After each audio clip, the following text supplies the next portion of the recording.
Wow, this girl, she need protection because she just said powerful words to all the leaders of Africa. All the leaders of Africa, what she has said is powerful words. And you know what? It's true, yeah? Things needs to change up, yeah? Things really need to change up because what she has said is definitely the truth, and everyone have to follow the footsteps, yeah? We can't just live like this and stay like this. We are the kings and queens, yeah?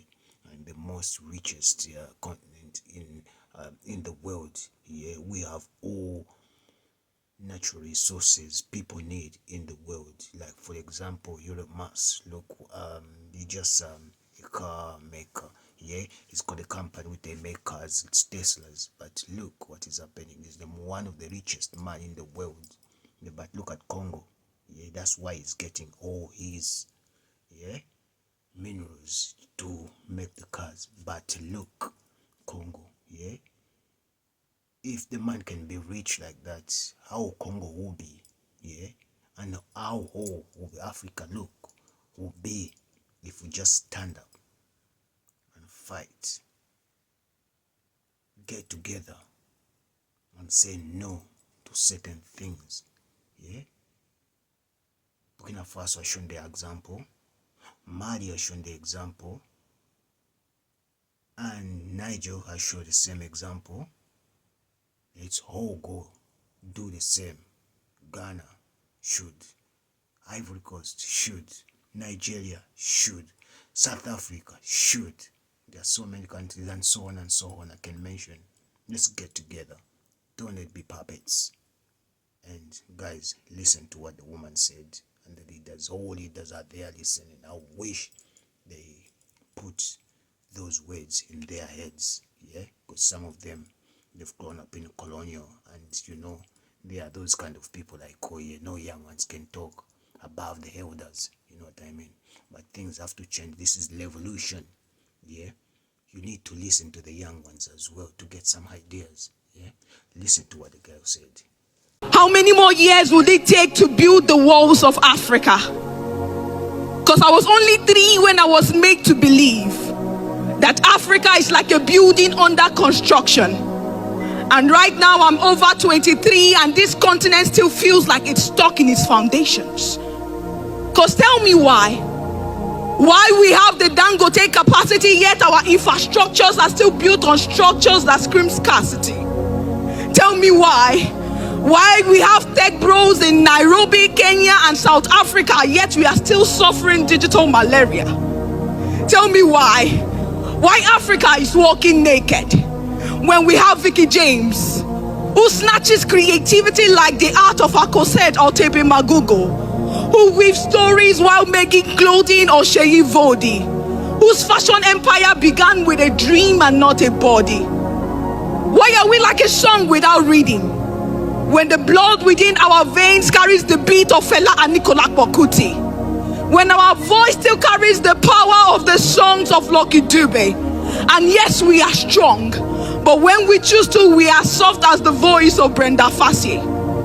So how dare the world call us poor? How dare the world say we are weak? How dare them say that we are not strong? When the wealth of Africa keeps the world's phone ringing, how dare them say that we are underdeveloped? When our sweat built their castle. So I am here to remind you that Africa is no longer that continent that is underdeveloped, because we are a generation of builders, idea crafters, system shakers. We're a generation of men and women who build with bricks of knowledge, mortar of innovation, and raises towers of transformation. Because Africa is that content creator turning 10-second clips into 10,000 life lessons. Africa is that tech bro who is still coding under flickering lights. Africa is that painter who is throwing colors of paint on walls where hopes has been lost. Africa is that entrepreneur who is feeding his family and more from an Akara store. And trust me, this is that part they won't show you on TV. This is that part you won't see on the Western headlines. Because when they gave us chains, we turned them into jewelries. And when they gave us broken pieces, we made them art. And when they gave us borrowed names, we renamed ourselves. This is why there are 7 continents in the world, but the future keeps pointing towards Africa. And right now, we are tired of their pity parties. One that ends up leaving us with souvenirs of debt.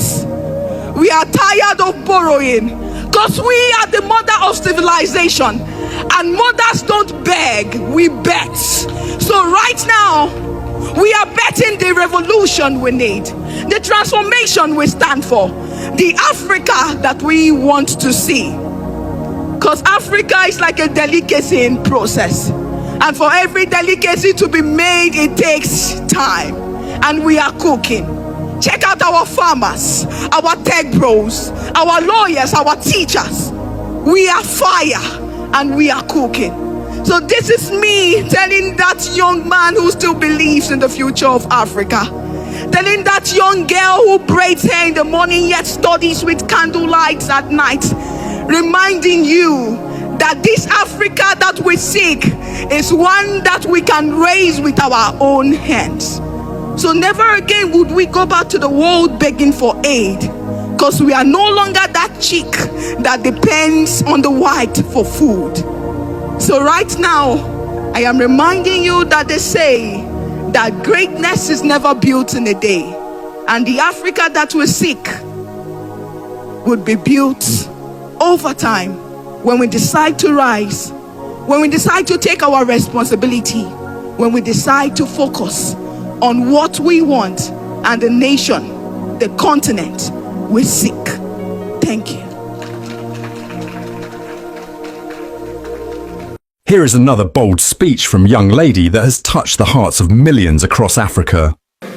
The piece I'll be reciting today is a letter to the children of Sahel. Have you met her? The Sahel. She carries weight, walks with grace, possesses power, homes the most beautiful people. On her shoulders rest her nations, on her lands her minerals. She is beautiful, she is strong, confident, rich and smart. She wouldn't let the chaos fill her mind.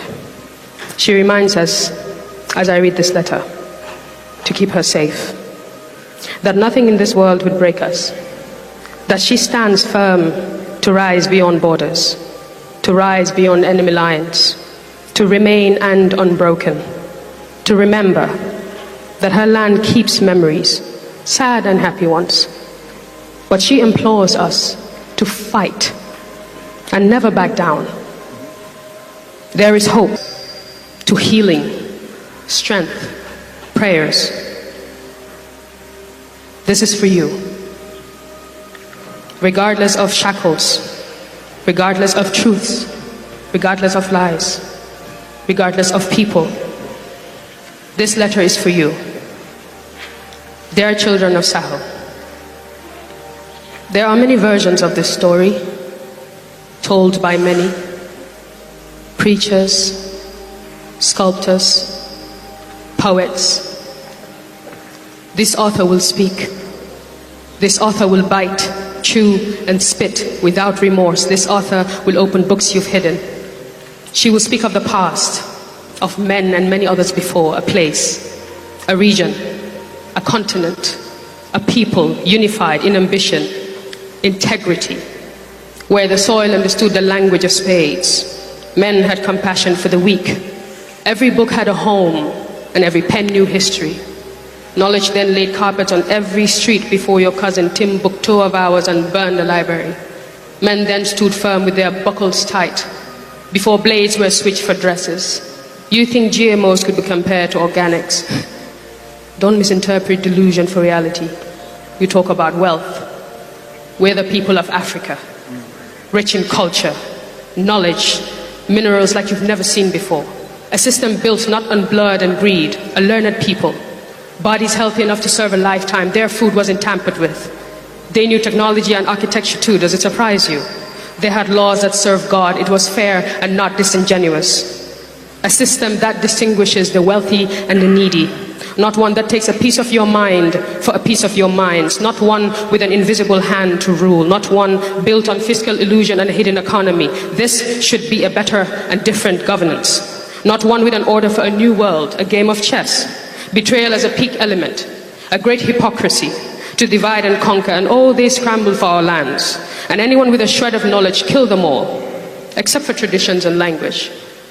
Everything was taken from us, including our titles of royalty. Now what happens when you strip a people of their history and patch up a new one? Establish a hollow wood to project a Hollywood story. A perfect indoctrination. Introduce human rights right after their genocide. The cover-up. But what is a crown without an honest king? What is a throne without its people? What is vision without reality?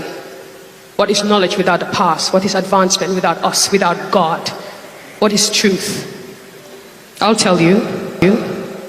Truth is the man executed for being honest. Truth is a child manipulated to believe he's of a different gender. Truth is a man who creates a problem, offers a solution, then seeks for a bonus. Truth is a man who creates a problem.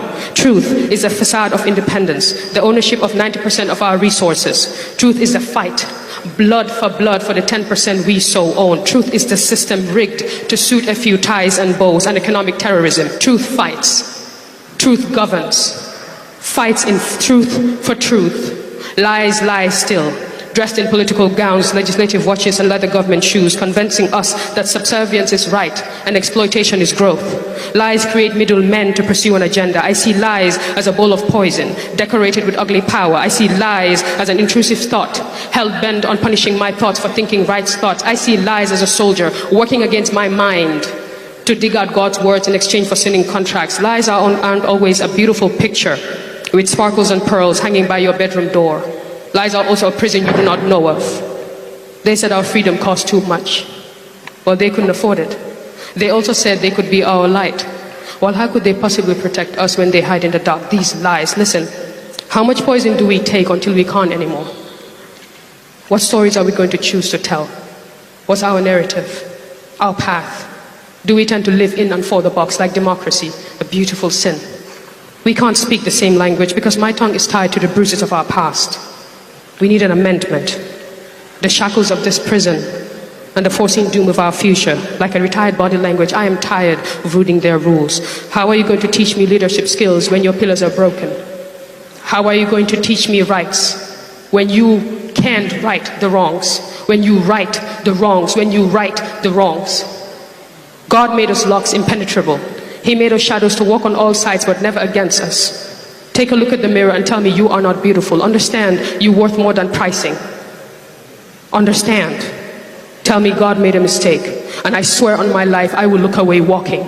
I won't try to show you how perfectly fitting our Sahel pieces patch their ceilings. You don't need a traveler's guide. You're a map of beauty and riches. Look closely. Like soldier mannequins, find and fight for your people. Like a man and his skin. Like a man and his kin. Our way of life is preserved. For without purpose, problems punish people possessed through pleasing. Now hear me. Today, we begin with a step, a revolution. This present-day Sahel airs the difference, taking back control of our resources. Wear her like a coat in winter. Have your gold reserves button you up. Tie your suits in your own currency. And as you walk, diplomacy, laws and treachery will follow like a neatly structured disease. Don't look back. Take ownership and walk. Brush off those dusty loans. Pay it all back. No more strings. Cleanse your nation of impurities and unite with better governance. Rebuild, rewrite, and own it. Yours truly, Sahel. Across the vibrant and diverse continent of Africa, a powerful wave of change is surging,